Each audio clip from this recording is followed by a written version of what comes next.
Hi there, this is Paul with Denver Decks, and we're going to be talking about patio covers as opposed to deck covers. So a deck cover is anything that's over a deck, and a patio cover is anything over a patio. Now, how we distinguish a patio is anything that is concrete, whether it's decorative or gray or a paver patio or some sort of a hardscape material. So when you're installing a cover over a patio, then this is at grade level, of course. And we're either going to be installing it attaching to a house that is a ranch or a single story, or we're going to be attaching it to a second story house. So in most applications with the patio cover, it's attaching to a single story home.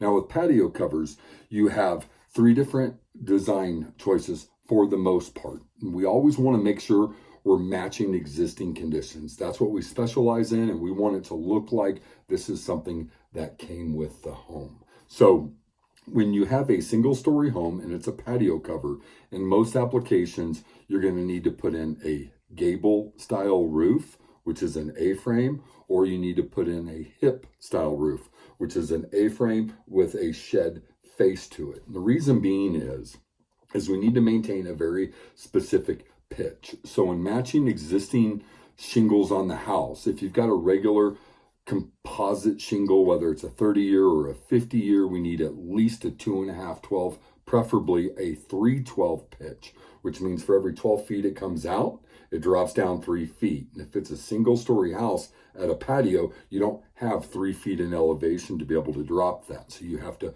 put those pitches to the side and carry that structure back up onto the existing roof line. Now, this is a more costly process because when you're doing an A-frame or a hip roof and you're going into the house, your structure's on the side, right? So you've got your structural beam here and your structural beam there. Now, on the outside of your structural beam, you have a support post caisson that carries down to the code required depth. And on the other side, same thing. But that structural beam, where it attaches to the house, needs to carry into a beam pocket. What that means is we need to open up the house and we need to pack out the studs and set the beam to where it's bearing directly on the foundation. This is a code requirement. Now, we have seen some structures where homeowners will put posts on the outside. So I shouldn't say homeowners, but contractors put the posts on the outside of the home. The problem with that is they're putting those caissons into a portion of the soil that is backfill. It's not recommended.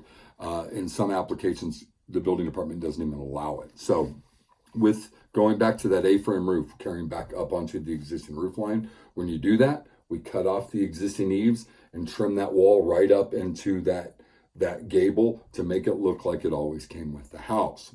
Now, if it is a 2-story house in the back, then you're able to do a shed roof, a gable roof, or a hip roof. Now, there are a variety of different electrical options that you have with that. One question I get frequently is homeowners wanting to do infrared. And I just want to let you know that that is more of an investment than most think. And the reason being is that's a pretty significant electrical draw. In most homes, electrical panels will not support that. It's like installing another dryer or another range or a hot tub. So you typically need to put in a sub panel or update your actual electrical panel. This adds several $1,000s to the electrical. So I mentioned that just as a consideration. Now, outside of that, the one thing that we don't do is we don't do any painting.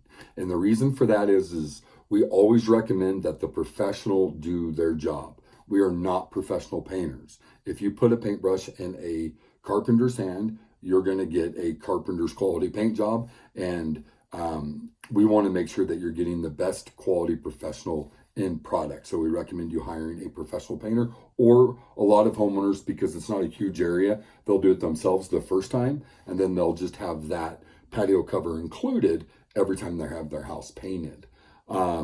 Outside of that, we would love to help you design your space if you're looking at having a patio cover installed, and hopefully this video has been informative. If you have any questions, please give me a call at 303-730-9642, or you can Email us directly from the website, or you can email us at deckman1963@gmail.com. We always do recommend, if you're emailing us, include some photographs of the existing conditions so we can talk intelligently about your options early on as well. And outside of that, this is Paul with Denver Decks, and I appreciate your time.